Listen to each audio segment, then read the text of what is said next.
नमस्कार. नमस्कार डॉक्टर साहेब.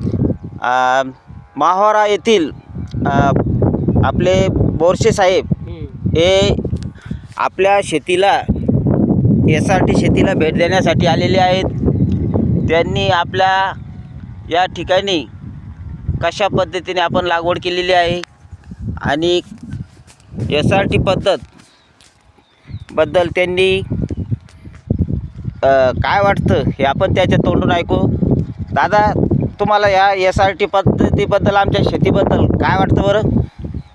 मी आज तुमची SRT शेती बघितली, पाहून इथला आनंद वाटला. यातलं पीक इथलं असल्या प्रकार चांगल्या प्रकारचं जोमाने गवतामध्ये लागवड केलेली आहे. 4 वर्षापासून वावर शेत नांगरलेलं नाही, तरीसुद्धा या शेतामध्ये जी कपाशीची आणि तुरीची लागवड केलेली आहे, मायबाप हो, असल्या प्रकारचा किती मोठा खर्च हा या शेतीचा वाचलेला आहे.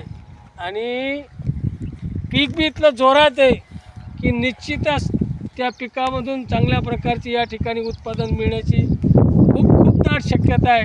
कारण पिकावर कसल्याच प्रकारचा रोग नाही, गवत जरी भरपूर असेल त्यामध्ये झाडं अत्युत्तम आहे. आणि मला तरी वाटतं बा ही SRT नावाची शेती खूप खर्च वाचवणारी आहे, परंतु याची प्रत्येक शेतकऱ्यानं चांगल्या प्रकारची जाणीव घेऊन जर केली तर निश्चितच शेतकऱ्याचा यामध्ये फायदा झाल्याशिवाय राहणार नाही. शेतीला या SRT शेतीना खताची सुद्धा मात्रा कमी लागणार आहे, तो खर्च वाचणार आहे. शिवाय ट्रॅक्टरचा नांगरटी, वखरटी आणि रोटा या सर्व शेतीचं खर्च वाचणार आहे आणि मिळणारं उत्पन्न त्यात अति चांगलं होणार आहे. यात शंकाने मला तर पाहिल्यापासून असल्या वाटतं की बा अशी शेती प्रत्येक शेतकऱ्यानं जर केली, तणनाशकाचा उपयोग घेऊन, तर निश्चितच त्या शेतकऱ्याला 2 पैसे चांगल्या प्रकारचा फायदा झाल्याशिवाय राहणार नाही. धन्यवाद दादा, तुम्ही आमच्या शेतीला भेट दिली.